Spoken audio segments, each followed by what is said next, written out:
Hi, and welcome to the Work Hard, Play Hard, and Give Back, a real estate podcast. I'm Mike Litzner, host of our show and co-owner of Coldwell Banker American Homes. We're here at the studio at American Homes in Franklin Square. I want to thank all our viewers for being here. Remember, please like and subscribe, and remember to stay around for the Drop the Mic question.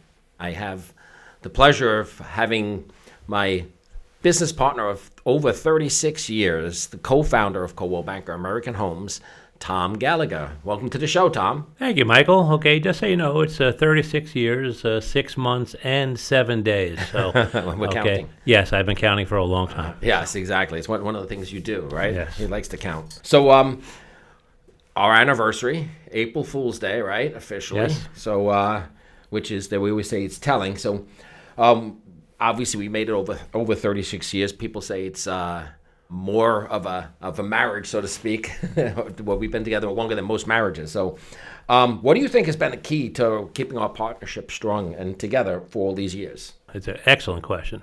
First of all, we both love the business. We love the chase. We love the trying to do better the next time. I also believe that if we both did the same thing in the business, we wouldn't have lasted 36 and a half years, okay? Yeah.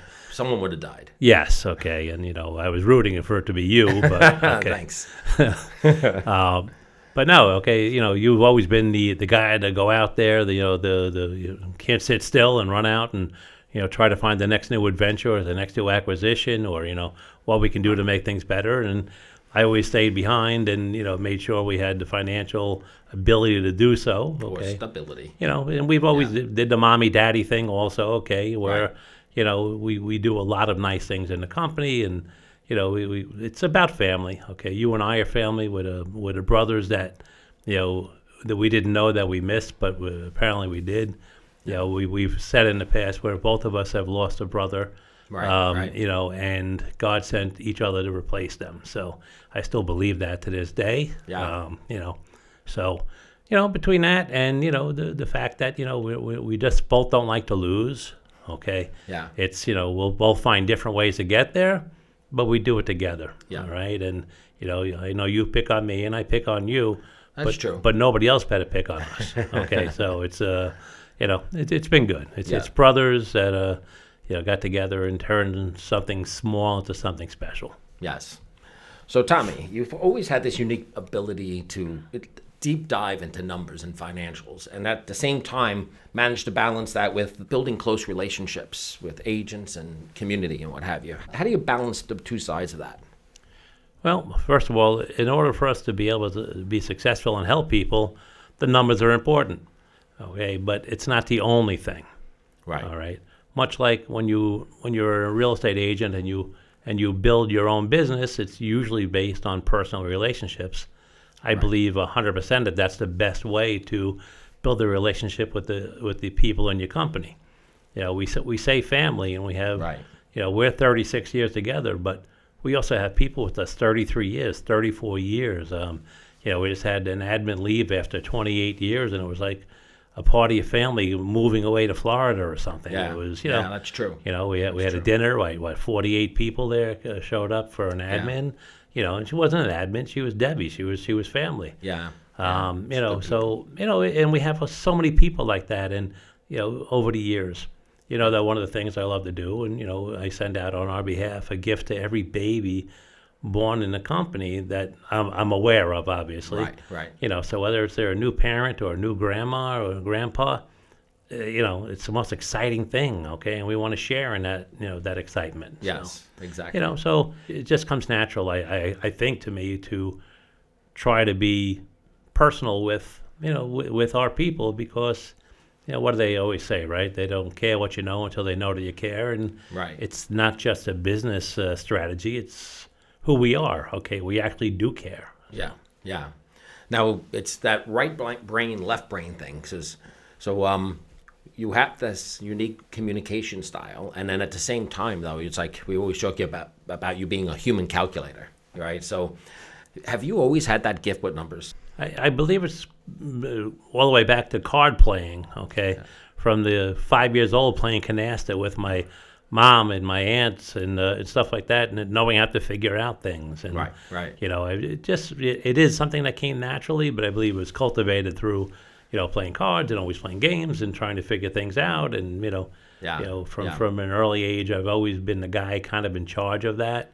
Okay. Whether it was our friends, whether we go to dinner, whatever it is, just give it to me. I'll figure it out. Right. Our company culture, let's talk a little bit about that. Our company culture is really built on common sense, I think. We care about our agents. We care about our communities that we service. How do you think we've stayed true to those values and, as the company's grown over the years? Well, when you look at the name of the podcast and our company motto, which is work hard, play hard, and give back. Yeah. We do that, okay? Yeah. We're always working, and, but we also manage the time to have fun. Let's go Mets tomorrow, okay? Yes. All right, so, we do that, but also to give back.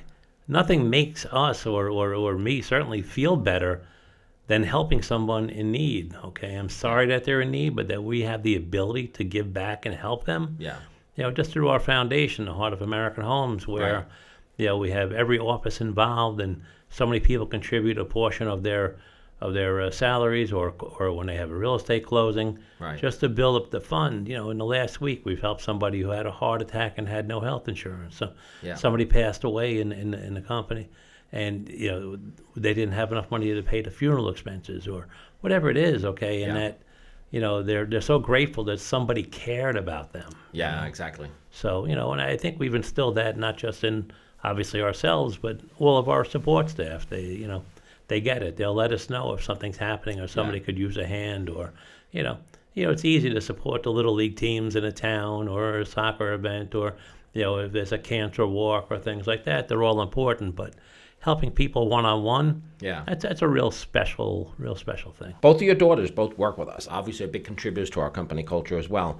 How has having them involved in the business shaped the way you feel like you've been a leader for this company? Wow, that's interesting because both of them boss me around, okay? And I said, I have to go to work to see my family, and then they're not nice to me. No, they are great. Both of my daughters, they really have, I believe, emulated the work hard, play hard, give back. Yeah. I see them all the time. One of my favorite pictures from Lindsay, she was on a yacht in Croatia. Yeah. Okay, and she sent me a picture, and it looked like one of the Corona pictures where you see 30 people dancing on the deck. Yeah. And then you see a computer, and it's her behind the computer. We had over $1 million in closings that week, and she paid everybody within one day from a yacht in Croatia. Yeah. Okay, and I'm like, that's my girl. Yeah. Okay, she's working hard. She's certainly playing hard. Right. And for the give back part, besides being involved, she was a Woman of the Year in East Meadow 2 years ago for all of her hard work in the community. But she's also on a lot of charity boards. Okay, she's in a Gavin's Got Heart. She's a board member for that, where they help families who have children going through, heart-related issues. Okay, and it supports the family, whether it's paying for hotels or so they can be there for their children. So, just very, very proud of her. And then Dana, God love her, she's the life of it. When she comes into the room, it's the entertainment portion of the day has arrived. Okay. Yeah. She talks a lot, but she's got the greatest heart. She's always involved in everything you can do. She's a mom of my two granddaughters, and just a great mom, a great person. And now that she's taken over the relocation director, that we've been doing a lot better with that. And she's very, very passionate, and returning phone calls on the weekends and getting back to people, and and I'm like, she, I don't know if she's afraid not to work hard, but but she does. And people forget that real estate's a 7-day-a-week job, so you gotta have the heart, to get into it and be into it and stuff. So I find it interesting that she is able to balance being mom, wife, and relocation coordinator for all our corporate accounts. So. I give her a lot of credit for making that all happen. So well, she bribes my granddaughters. Okay, if you guys will be quiet while I make this phone call, all right, there'll be something special for you later on. So, whatever it takes, right? That's it. Well, that's it. I used to bribe them when they were younger. They just learned how to do it. So this is how they the lessons they learn, right? Yeah. All right. So Tommy, so it's 1983, 84. I get into real estate. And 2 years later, you wind up coming into the office, a small office in East Meadow, called Berman Realty. For our audience, why don't you share your path into real estate and what it looked like?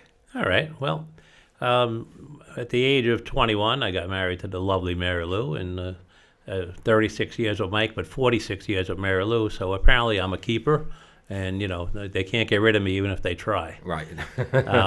But I also, at the age of 22, owned a Blimpies franchise. Right. And then by the time I was 25, I had 2 Blimpie franchises, as well as racquetball clubs. I had food concessions and 3 racquetball clubs.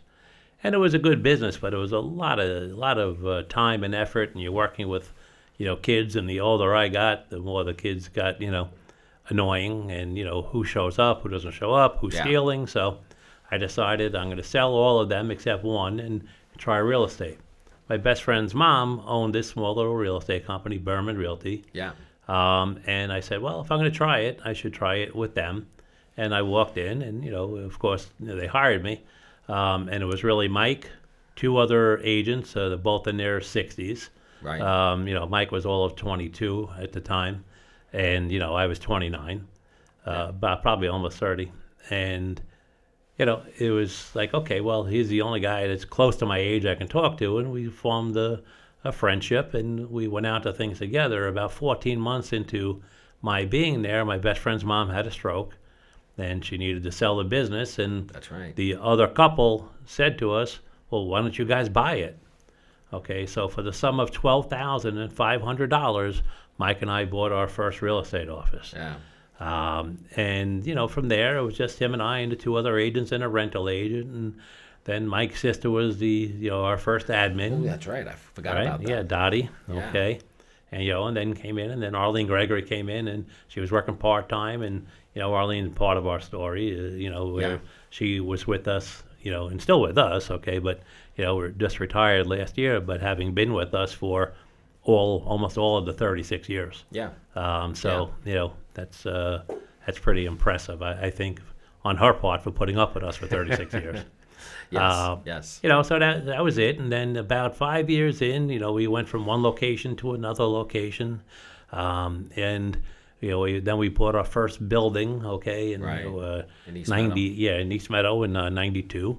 And then, somebody said to us, well, La Rosa Realty in Westbury, they might be selling. Right. And would you be interested? Now, that was Jerry Rosenthal, father of Ted Rosenthal, who was Right. our attorney and Yeah. one of our Yeah. dearest friends. And, he said, you guys should buy it. And, well, we worked out a deal. So we had our second office. Yeah.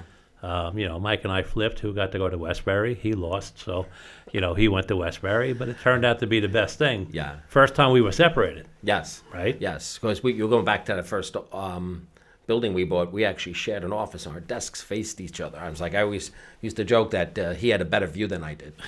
so that was interesting. So yeah, and then when we had those 2 offices, and then it was like, one of us needs to go up to that office, and you wanted me to go, and I wanted you to go, and so we had to have this debate because we're 50-50 partners. So who's the guy that we had be the tiebreaker? So Rick O'Neill, Oh, right, okay, right. who was vice president for Century 21. We came in and we both stated our cases, and he chose Mike to go to Westbury. And I said, I grew up in East Meadow, okay? Yes. All my contacts are East Meadow. I was, on my way to become the president of the Chamber of Commerce, which Michael also did a couple of years later.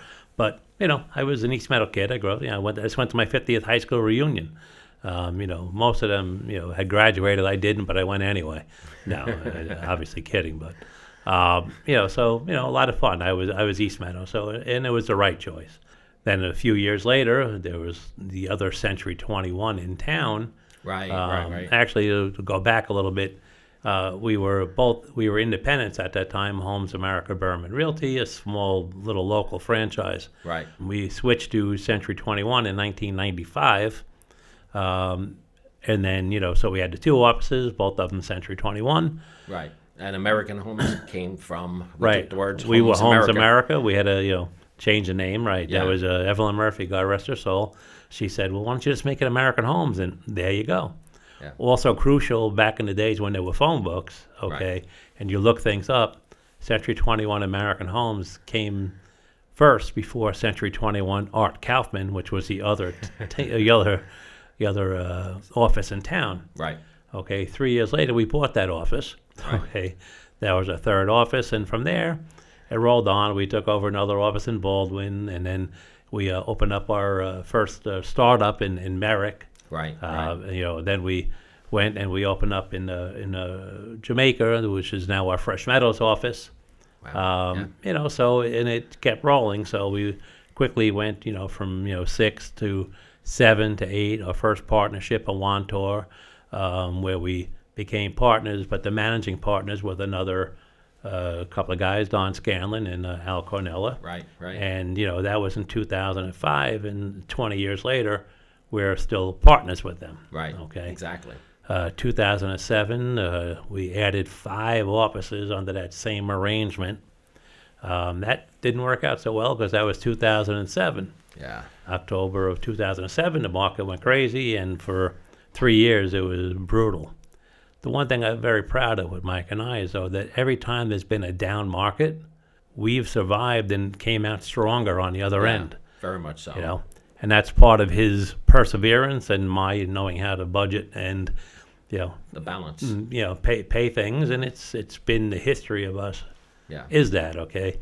You just won't quit, okay? And I, I'll make sure everything gets paid, and nobody gets angry. So it's we went a lot of years without making a lot of money ourselves, okay? But all of our agents got paid, all of our admins got paid, and I think we let one person go in that 3 or 4 year period. Yeah, and the 30-something years, I would definitely say 2007 to 2009 was definitely the toughest market and change we've ever faced.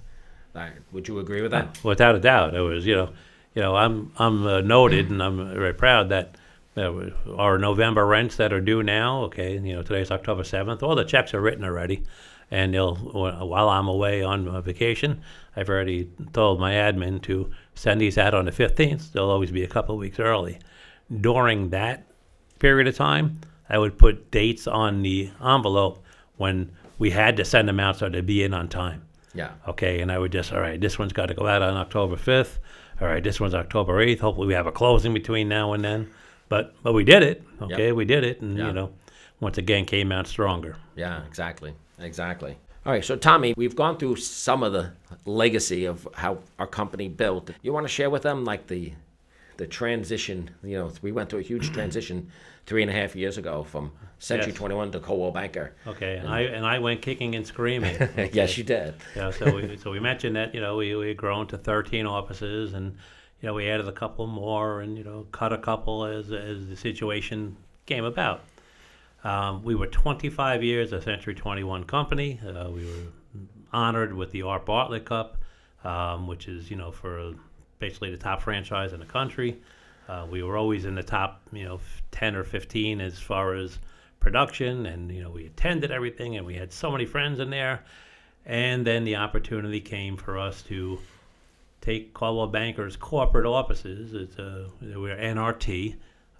They big company across the country. Yeah, just their Long Island operations. Just their Long Island operations. They had 13 offices, and we were able to take that with our 13 offices, put them together, and merge some of the offices together, cut out a lot of overhead. That's the business part of me talking, where it made sense, and it's been a very successful venture. But I said I went kicking and screaming because of all my friends and being, a gold jacket for 25 years. And, it's just, it was difficult, okay? I'm not as young and vibrant as Michael. And, wait, I'm 65 years old. I would tell them, how old I am? Okay. I'm like, yes, I do. Yeah, I do know. Because I keep telling you, okay? So, now I'm going to do change. People don't like change. Damn, I didn't like change. But it turned out to be pretty successful. We've made a very good go of it. We're in the top 10 of any Coldwell Banker in the country. We're number 1 in New York State. And, while those numbers are impressive, I think what's even better is the amount of people that we've gained that are now part of our family. All right. And, so you have 25 years with one thing, and you add this in, and they don't know us, and we don't know them. Right. We weren't very, in Suffolk County. We were not, we did business there, but we didn't have any operations there. And to add them in, and after a feeling out period, you know what? They're just good people. Yeah. You know, real estate people for the most part, you know, you got to be special to be in the business. You know, anybody can get a license, but to be successful and, you know, to do well, I really believe that, you know, you have to have a certain, you know, caring, a certain style, a certain way about you, that it's not about us, it's about it's about our clients. And, you know, most of the people that we have throughout the entire company now are kind of that way. And that's why at, 68 years old, well, 68, 1 month and 7 days old, okay, I'm still doing this because I like the people I'm around, you know? Yeah. So what one piece of advice, Tommy, would you give to a new agent starting out today? You know what? If you're shy and you're afraid to talk to people, this is not the business for you, all right? You know, I was talking to somebody today. I was getting this beautiful haircut I have for you guys. And, you know, he goes, well, you know, what do you think? He goes, how do you make it? I go, you know, if I can go to a 7-Eleven and the first 10 people who walk in the door, all right, I'll ask them, do you know anybody who bought or sold a house or rented anything in the last year? Everybody knows somebody, okay? It's, you know, my cousin, my aunt, my uncle, my grandparents sold a house. Okay? I don't care if it's in New York. We do business all across the world, all right? So, but everybody knows somebody. So really working your sphere of influence, okay, and, you know, looking to the people who already know and love you. I would say when they used to get Christmas cards, I'd say anybody who sent you a Christmas card, a birthday card, or wished you happy birthday on Facebook or whatever Right. it is, those are your people. They already know and love you. So why wouldn't they want to do business with you and recommend you to do business? So if you do nothing else, okay, just get those names, get the people who know and love you already to be on your side. Yeah. Great piece of advice.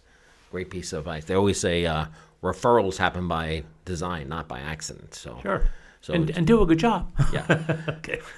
I'm assuming that. Yes. Well, you know what? Between them being new and us not being so new, Yeah. it's a great combination. So, Yeah. you know, so if your friends out there are looking for a good place to work with people who actually care about you and will help you succeed, we're the people to call. Yes. And our locations, our footprints, right? We stretch all the way from Brooklyn through Queens, Nassau, and Suffolk County, as far east as Wading River right now. Well, yeah, we're out there so far, but I know you, okay? Yes. And you're probably trying to get me to stretch that further. If he says Westchester, just know I'm gone, okay? So that's it. That's awesome. Now I have a new goal. To get rid of me, okay? So I want to kind of move to the play hard part of our episode and stuff. So, all right. So we know you're a conservative guy, and one of your greatest joys in your life, granddaughters. Oh, my babies, Yeah. my girls. Yeah. So how has being a grandfather changed your outlook on life? You know what? It's so funny because I love my daughters. They're amazing, okay? And, you know, I couldn't have been happier. And I'm so blessed to have a great, great family life. Yeah. And then these girls came along, and oh, my God, who knew that was the payoff? Yeah. Okay? It's just so much fun. You know, they come in. I don't know if anybody has seen any videos on Reels and stuff where, you know, the granddaughter or grandson comes out of the house and they see grandma and grandpa, and they go right past grandma and go right to grandpa. Okay, well, that's me. I'm Papa, okay?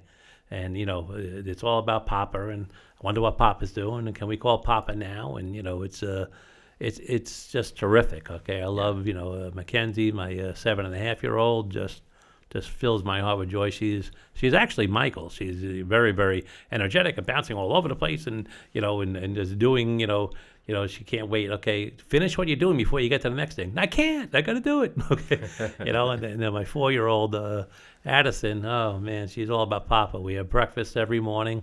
I have 18 minutes with her every morning between the two schools, and just my favorite part. No matter what my day's gonna be like, it starts beautifully because of that little girl. Man, she loves me and I love her, and makes me pictures. And you know, Mackenzie yesterday made me a picture of the Mets apple, okay, you know, with when they hit a home run, and it just things like that, just you know, so cool.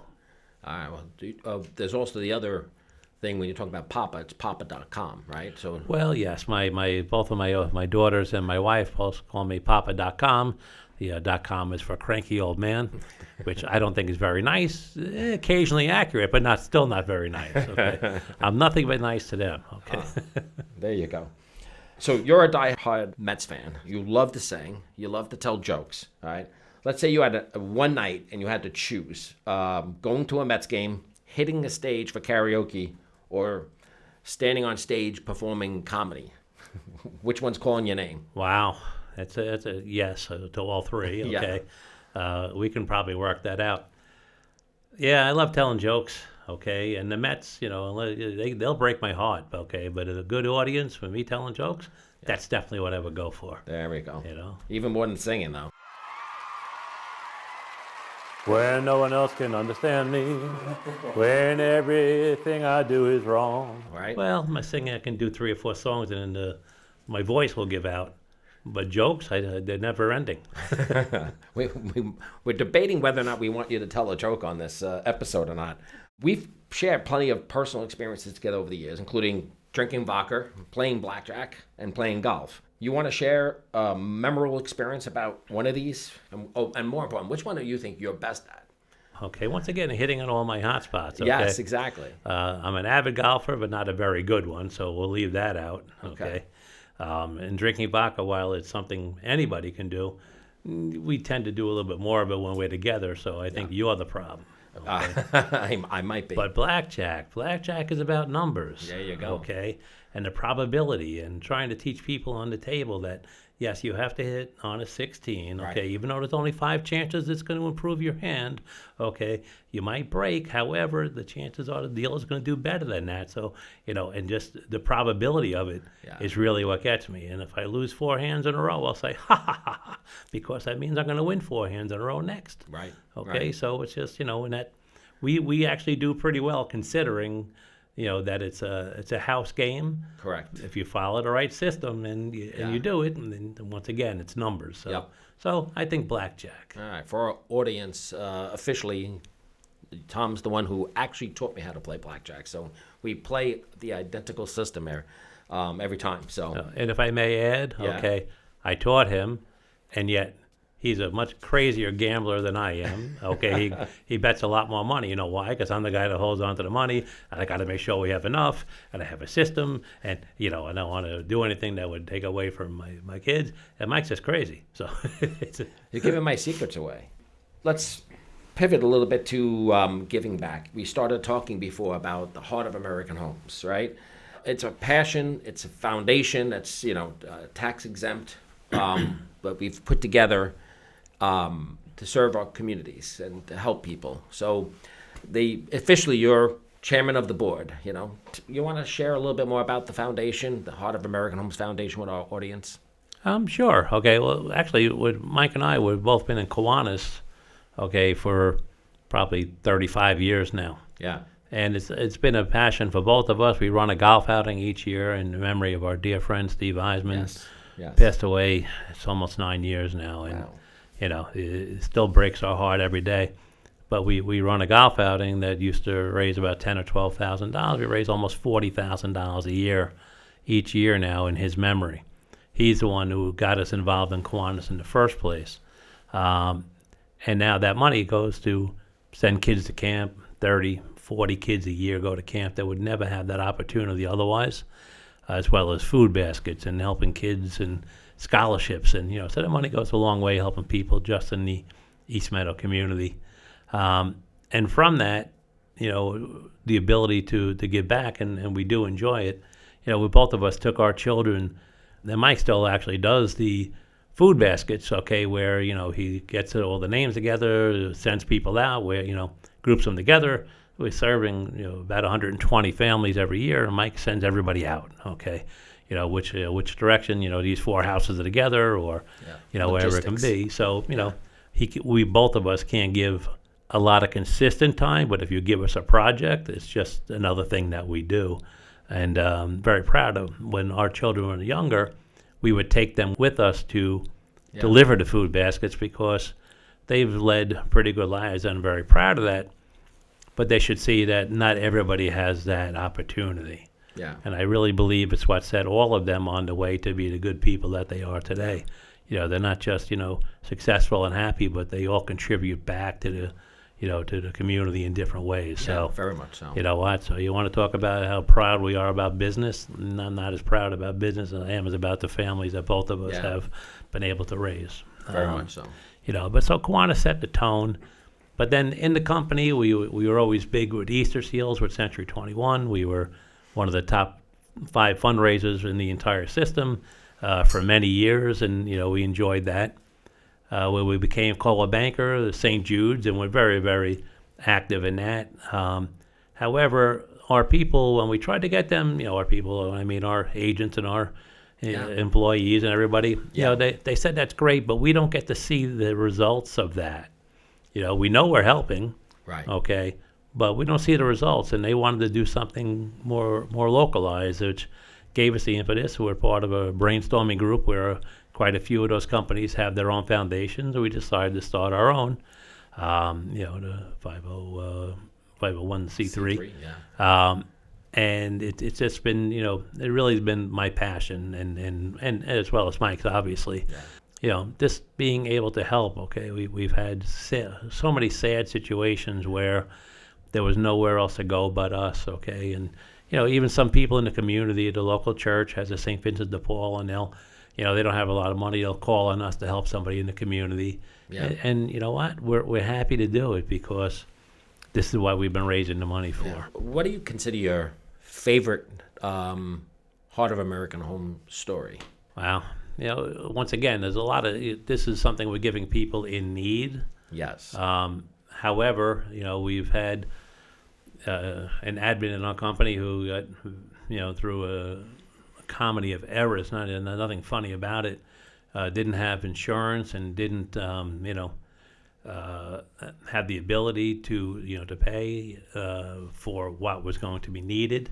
And we were able to, personally, Mike and I added her to our insurance with the best insurance possible, but also our entire office and the community raised so much money for her, okay, that, she was able to pay for anything she needed, any co-pays, anything that went along the line. The people in the company chauffeured her back and forth to her appointments and sat with her after her operation. And just like a whole community, we love you type thing, and that feeling, and we've done that in 6 or 7 different situations, where the people who were in need, and man, not only did they come out, they came out in droves, and we were trying to raise $5,000, we raised $15,000. Yeah. Okay, Yeah. and so now instead of, we have a scholarship fund, okay, on top of taking care of the expenses that needed to be taken care of at that time. Right.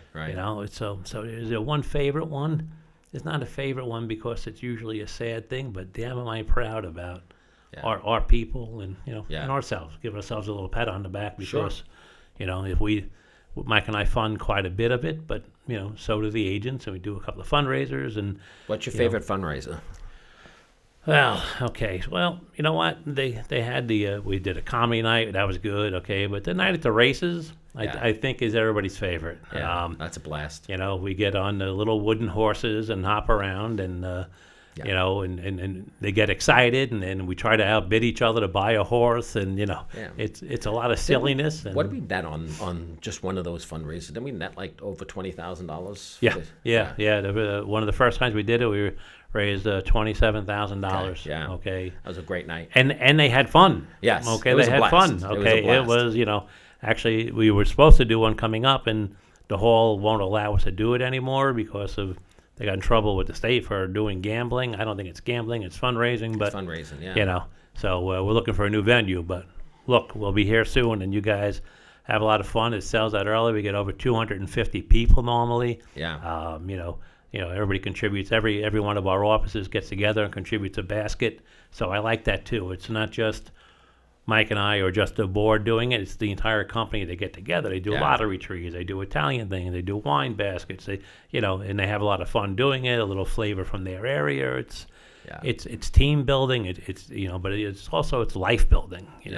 you can feel good after going to that event and saying you did something special tonight. Now, one of the things I love about the foundation is that, would you say we probably raise $100,000 a year? $150,000, $160,000 a year. Okay, which is obviously, it's real money, so it can make real impact in the community. But that the foundation is set up to have no expenses. So literally 100% of that money goes back into the community. So there's no rent. It's housed in our offices. There's no employees. There's literally zero overhead for the organization, other than obviously the costs of running the actual fundraiser. So when you see, the net. So when we see, some of the scenarios that we come across, and just to be able to just, have the foundation board vote, and just make it happen, I think it's wow. It's a wow moment for us. I love it. Yeah, I love the ability to get something done in a few hours that would take others weeks to get approval on.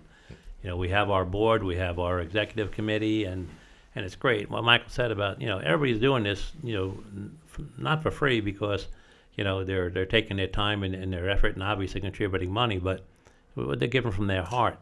When our attorney, we mentioned Ted Rosenthal before, when he sets this up and does the legal work for free, okay? When our accountant does the tax returns, and it's, you got to be careful when it's a tax-exempt organization, but they do it for free, okay? Everybody contributes in their own way. Everybody's there. They kick in, and it's not that they're our favorite people because they do it, because they were already good people. Yeah. But I love that they follow our lead into, everybody's going to contribute to make this as special as it is. If someone wants to make a donation to the Heart of American Homes Foundation, you want to direct them to our website? Yep. The Heart of American Homes website, you'll find it. There's a Donate Now button. We take Venmo, we take checks. Okay, I'll take your car. Cars for cash. I'll do whatever you got to do. Yeah. Because I can trust you. It'll be money well spent. Yeah. You'll feel good about the people that we help, and if you ever need to know, we'll tell you a few stories about who. I won't tell you who they are, but I'll tell you what we did for them. There you go. Good. All right. Well, I want to remind the audience, please like and subscribe, and I want to go to the Drop the mic question. So this is always a little left field here, and I'm not sure if I can get away with doing this or not, but since you have this knack for telling jokes, now, I've heard a lot of your jokes here, and I'm not sure this is going to be ready for prime time or PG. What's one of your go-to jokes that you can share with our audience? Okay, well, knowing that offend any, however, I have no problem offending RE/MAX or any of their agents. Okay, so and away we go. All right, so one day the president of RE/MAX is walking past his son's room, and he hears him praying, and he goes, "Oh, that's nice." And he hears him say, "God bless mommy, God bless daddy, God bless sister, God bless brother, God bless grandma, goodbye grandpa." He's like, "Whoa, what is that?" Sure enough, the next day, grandpa passes away. He starts to worry about his, what's going on. So he pays more attention to his son, and a few weeks later, he hears his son praying again. God bless mommy, God bless daddy, God bless sister, God bless brother, goodbye grandma. Sure enough, the next day, grandma passes away. So now he's all worried. So, just like the setup we have here, he puts all kinds of recording devices in the kid's room and the camera. And sure enough, the day comes when he says, God bless mommy, God bless sister, God bless brother, goodbye dad. He's like, oh man. So the next day he's all worried. He doesn't take the balloon to work. Okay. He walks, he avoids ladders. Okay. He gets home 7:30 at night, and he tells his wife, I had the worst day. I was so worried all day. I thought something was going to happen to me, and it was terrible. And she goes, you had a bad day. The mailman died on the porch. Ooh. So, I apologize to any RE/MAX agents, but not really, okay, because you shouldn't be there. You should be with us. Having worked together for all these years, or be business partners together, what's one funny story that jumps off the page? Well, I don't know if I can tell this one, but you might have to edit it out. However, okay, a long time ago, Mike and I had a difficult client, and what we did was we had a name for him, and we actually, would use his now pseudonym all the time when we spoke about him. Well, we used to send out a lot of mailings in the neighborhood, and we sent out mailings, and apparently somebody, and we're still arguing about it to this day, okay, who did it, okay, but he did get a piece of mail with his pseudonym name on it. And he wasn't happy. And he came in, and we had been in a little bit of litigation with this gentleman because he took his house with the market, even though we were in contract, and it was a whole big thing. And Mike had to go to court. And EBTs. Right. Okay. Examination before trial, and and they're doing this whole examination. He comes back to me, and he's as red as he's a red-faced guy. Okay, but he was just, he came back to me. So why didn't you tell me, who you did this? I go, I didn't do it. You did it. And back and forth. But still, I'm telling you, this happened 32 years ago. Wait. I think our audience was missing the part that, first of all, Exhibit N comes up, and they had a mailing with an Avery label on it with his his pseudonym name on it and his address. And I had to read it into the testimony, which I still remember the stenographer going like this and just stopping and looking, having our eyes peek out above the glasses. She blushed and then went back down to this. The attorney immediately says, I want a recess. And he said, what the hell is wrong with you guys? I'm like, freaking Gallagher. It was Litzner, I'm telling you. Yeah, so, but then for our audience, we have to say, he gives me this thing and says, well, it's the Miracle on 33rd Street explanation. That's what no, what you did, you settled, okay, and I go, why'd you settle? He goes, well, the evidence and the name that we called him, it was on the. Hey, I go, so what? Okay, it's the Miracle of 34th Street defense. If you guys recall that movie, how did they prove that there really was a Santa Claus? Well, the U.S. mail, okay, delivered all the mail to the Santa Claus at the trial. Okay, so therefore, you can't go against that. The government said that there's really a Santa Claus. Well, the mail delivered to this guy, the name that we called him, they knew he was what we said. Okay, so therefore we should have won the trial. But Mike very, very rarely gives in. This one he gave in. Yes. Okay, so. Now I know everyone's going to be asking me after this episode comes out. It's like, what the heck is a pseudonym? Well, you got to prove that you saw the video, that you saw the podcast. Okay, and if you do, in private, we'll tell you what we called them. And yeah, that was... only if you like and subscribe, then you can get the special pseudonym name. Well, Tommy, love having you on the show today. I know our audience appreciates your sense of humor and, more importantly, your charitable heart. So if anyone wants to reach out to you, if have any questions about real estate or a career in real estate, how do they reach Tom Gallagher? All right, so if anybody would ever like to talk to me about real estate or even a little bit of help in life, I'd be more than happy to talk to you. You can reach me at tgallagher@cbamhomes.com. You can reach me at 516-526-2229. Okay, just, reach out. I'd be happy to help you whatever I can. Thank you. Great. Well, thanks for joining us on the show today, Tommy. I love you, my friend. I love you too, man.